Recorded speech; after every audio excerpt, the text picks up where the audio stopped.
بلا لو اب تو اے آقا، ٹھہر جانا نہیں اچھا، بلا لو اب تو اے آقا، ٹھہر جانا نہیں اچھا، تڑپ کر یوں دل مضطر کا مر جانا نہیں اچھا،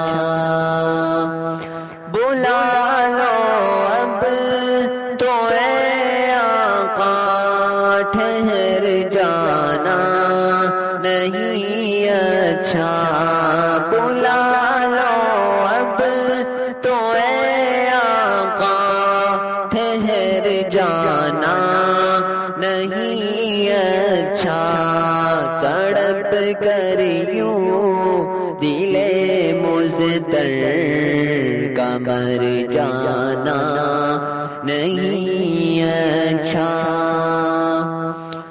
مدینے کا ارادہ ہو تو عشق نبوی پیدا کر، مدینے کا ارادہ ہو تو عشق نبوی پیدا کر، تعلق ہو نہ جن سے ان کے گھر جانا نہیں اچھا، تعلق ہو نہ جن سے ان کے گھر جانا نہیں اچھا، بلا لو اب تو اے آقا، ٹھہر جانا نہیں اچھا، تڑپ کر یوں دل مضطر کا مر جانا نہیں اچھا۔ مدینہ منورہ کے مقامات مقدسہ کی زیارت، جس طرح مکہ مکرمہ میں تاریخی مقامات کی زیارت عمرہ گروپ والے کراتے ہیں، اسی طرح مدینہ منورہ کے تاریخی مقامات پر بھی انہی کی جانب سے لے جانے کا اہتمام ہوتا ہے، اور چند گھنٹوں میں وہ اہم ترین مقامات کی زیارت کرواتے ہیں۔ عموماً صبح ناشتے کے بعد ان مقامات کی زیارت کے لیے لے جاتے ہیں۔ ان مقامات کا مختصر تعارف پیش کیا جا رہا ہے۔ مسجد غمامہ، یہ مسجد نبی کے جنوب مغرب میں 305 میٹر کے فاصلے پر واقع ہے۔ نبی کریم صلی اللہ علیہ وسلم آخری سالوں میں یہاں عید کی نماز ادا فرماتے تھے، اس لیے تاریخی کتابوں میں اس کا نام مسجد مصلی، عیدگاہ والی مسجد ہے۔ آج کل یہ مسجد غمامہ کے نام سے معروف ہے۔ یہ مسجد بند رہتی ہے، بس باہر ہی سے زیارت کی جا سکتی ہے۔ اس کو مسجد غمامہ کہنے کی ایک وجہ یہ بھی لکھی ہے کہ نماز استسقاء کی ادائیگی کے دوران ایک بادل نے آپ کو دھوپ سے سایہ کیے رکھا تھا۔ مسجد ابوبکر، مسجد غمامہ سے 40 میٹر کے فاصلے پر یہ مسجد واقع ہے۔ مسجد غمامہ اور مسجد ابوبکر کے درمیان سے راستہ مسجد نبی کی طرف جاتا ہے۔ یہاں پر حضور صلی اللہ علیہ وسلم نے بعض اوقات عید کی نماز ادا فرمائی، پھر آپ صلی اللہ علیہ وسلم کے بعد خلیفہ اول حضرت ابوبکر صدیق رضی اللہ تعالیٰ عنہ نے یہاں عید کی نماز پڑھائی، اسی وجہ سے ان کی طرف منسوب کر کے اس کا نام رکھا گیا ہے۔ یہ ایک گنبد والی مسجد ہے جو ان دنوں بند رہتی ہے۔ مسجد علی، مسجد نبی سے 290 میٹر اور مسجد غمامہ سے 122 میٹر کے فاصلے پر واقع ہے۔ یہ بھی ان مقامات میں سے ہے جہاں رسول اکرم صلی اللہ علیہ وسلم نے نماز عید ادا فرمائی ہے، اور عیدگاہ کی 3 مساجد میں سے تیسری ہے۔ اسے مسجد علی اس لیے کہا جاتا ہے کہ حضرت علی رضی اللہ تعالیٰ عنہ نے یہاں عید کی نماز پڑھائی تھی۔ مسجد عمر ابن الخطاب، مسجد نبی سے 455 میٹر اور مسجد غمامہ سے 133 میٹر کے فاصلے پر واقع ہے۔ بعض متاخرین کی رائے یہ ہے کہ یہاں بھی رسول اللہ صلی اللہ علیہ وسلم نے نماز عید ادا فرمائی، اور اپنے دور خلافت میں حضرت عمر رضی اللہ تعالیٰ عنہ نے بھی یہاں عید کی نماز پڑھی ہوگی، اس لیے آپ کی طرف اسے منسوب کر دیا گیا۔ مسجد اجابہ یہ وہ مسجد ہے جہاں نبی کریم صلی اللہ علیہ وسلم نے بہت لمبی نماز پڑھ کر 3 دعائیں کی تھی۔ ایک دعا یہ تھی کہ اللہ میری امت کو عام قحط سالی سے ہلاک نہ فرما۔ دوسری دعا یہ فرمائی تھی کہ اللہ میری امت کو اغیار کے تسلط سے ناکام اور ہلاک نہ فرما۔ یہ دونوں دعائیں قبول ہو گئی۔ تیسری دعا یہ فرمائی تھی کہ اللہ میری امت کو آپس کی خانہ جنگی سے محفوظ فرما۔ یہ دعا قبول نہیں ہوئی۔ مسلم شریف۔ اس مقام پر آج مسجد بنائی گئی ہے، اس کو مسجد الاجابہ کہتے ہیں۔ یہ مسجد جنت البقیع سے جانب شمال میں واقع ہے۔ اس میں جا کر 2 رکعت نماز پڑھ کر دعا کرنا مستحب ہے۔ مسجد جمعہ حضرت مصعب بن عمیر رضی اللہ تعالیٰ عنہ اور حضرت اسعد بن زرارہ رضی اللہ تعالیٰ عنہ مدینہ منورہ میں نماز جمعہ پڑھاتے تھے۔ جب نبی کریم صلی اللہ علیہ وسلم ہجرت کر کے آئے تو قباء میں قیام فرمایا۔ جمعہ کے دن وہاں سے مدینہ منورہ کے لیے روانگی ہوئی۔ مسجد قباء سے تقریباً 1 کلومیٹر کے فاصلے پر بنو سالم کی بستی میں نماز جمعہ ادا فرمائی۔ بنو سالم نے اس جگہ مسجد بنا لی جو مسجد جمعہ اور مسجد بنی سالم کہلاتی ہے۔ اس میں 650 نمازیوں کی گنجائش ہے۔ مسجد قباء وہ مسجد ہے جس کی تعمیر میں نبی کریم صلی اللہ علیہ وسلم نے اپنے دستے مبارک سے پتھر رکھا تھا، اور ہجرت کے بعد سب سے پہلے اس مسجد کی تعمیر ہوئی، اور یہی وہ مسجد ہے جس کے بارے میں قرآن کریم میں لمسجد اسس علی التقوی فرمایا ہے۔ سورہ توبہ۔ ترجمہ: وہ مسجد جو تقوی کی بنیاد پر تعمیر کی گئی۔ اب یہ مسجد بہت بڑی بن گئی ہے، سڑک سے متصل کھلے میدان میں ہے، اور یہ مسجد نبی سے تقریباً 3-4 کلومیٹر کے فاصلے پر ہے۔ مسجد قباء کی حاضری مستحب ہے۔ بہتر یہ ہے کہ سنیچر کے دن جائے، اس لیے کہ حضرت ابن عمر رضی اللہ تعالیٰ عنہما فرماتے ہیں کہ آپ صلی اللہ علیہ وسلم ہر سنیچر کے دن مسجد قباء تشریف لے جایا کرتے تھے، مسجد میں حاضر ہو کر نفل نماز پڑھے۔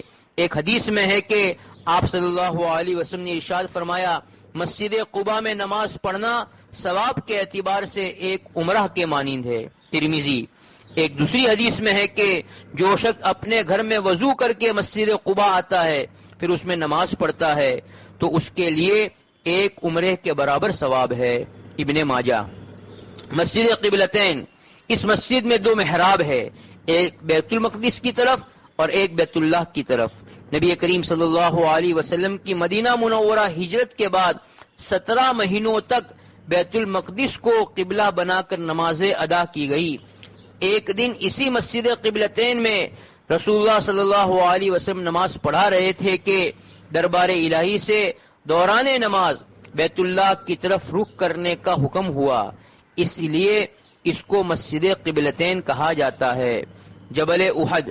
جبل احد کے بارے میں آپ صلی اللہ علیہ وسلم نے ارشاد فرمایا، احد جبل یحبنا ونحبہ۔ ترجمہ: احد ایسا پہاڑ ہے جو ہم سے محبت کرتا ہے اور ہم اس سے محبت کرتے ہیں۔ بخاری۔ احد پہاڑ کے دامن میں مشہور غزوہ احد ہوا، جن میں 70 صحابہ رضی اللہ عنہم اجمعین شہید ہوئے تھے۔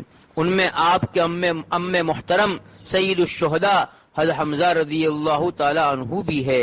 مستحب یہ ہے کہ شہداء احد کی زیارت ہر جمعرات کو کی جائے۔ ملا علی قاری رحمۃ اللہ علیہ نے لکھا ہے کہ جبل احد اور شہداء احد دونوں کی زیارت کی مستقل نیتیں کرے اور شہداء احد پر سلام پیش کرے اور ایصال ثواب کا اہتمام کرے۔ مساجد 6: مسجد الفتح، مسجد سلمان فارسی، مسجد علی، مسجد عمر، مسجد سعد بن معاذ، مسجد ابو بکر۔ یہ 6 مسجدیں اسی جگہ بنی ہوئی ہے جہاں پر غزوہ خندق کا واقعہ پیش آیا تھا۔ مدینہ منورہ کے مشہور پہاڑ جبل صلاح کے دامن میں یہ مسجدیں ہے جہاں جس صحابی کو نبی کریم صلی اللہ علیہ وسلم نے متعین فرمایا تھا اسی مقام پر ان کے نام سے مسجدیں بنا دی گئی تھی۔ پہاڑ کے دامن میں ایک اونچا ٹیلہ ہے، اس پر نبی کریم صلی اللہ علیہ وسلم غزوہ خندق کے موقع پر تشریف فرما تھے۔ وہاں پر ایک مسجد الفتح کے نام سے بنائی گئی 1424 ہجری میں جبل صلاح کے دامن میں مسجد خندق کے نام سے ایک بڑی مسجد بنا دی گئی ہے، اور مساجد ستہ میں سے بعض مسجدیں ان میں شامل ہو گئی ہے۔ نوٹ: باقی اور بھی مقامات مقدسہ ہیں جن کی تعداد 30 تک گنوائی جاتی ہے، اگر ہو سکے تو ان کی بھی زیارت کرے۔ اے عشق نبی میرے دل میں بھی سما جانا، مجھ کو بھی محمد کا دیوانہ بنا جانا۔ اے عشق نبی میرے دل میں بھی سما جانا، مجھ کو بھی محمد کا دیوانہ بنا جانا۔ جو رنگ کے رومی پہ راضی پہ چڑھایا تھا، جو رنگ کے رومی پہ راضی پہ چڑھایا تھا، اس رنگ کی کچھ رنگت مجھ پہ بھی چڑھا جانا، اس رنگ کی کچھ رنگت مجھ پہ بھی چڑھا جانا۔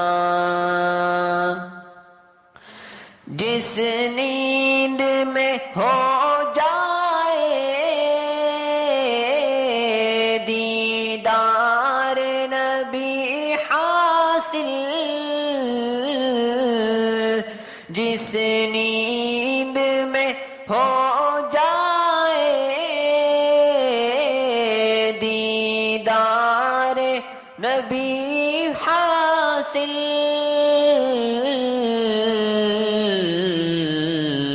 اے عشق کبھی مجھ کو وہ نیند سلا جانا، اے عشق کبھی مجھ کو وہ نیند سلا جانا، اے عشق نبی میرے دل میں بھی سما جانا، مجھ کو بھی محمد کا دیوانہ بنا جانا۔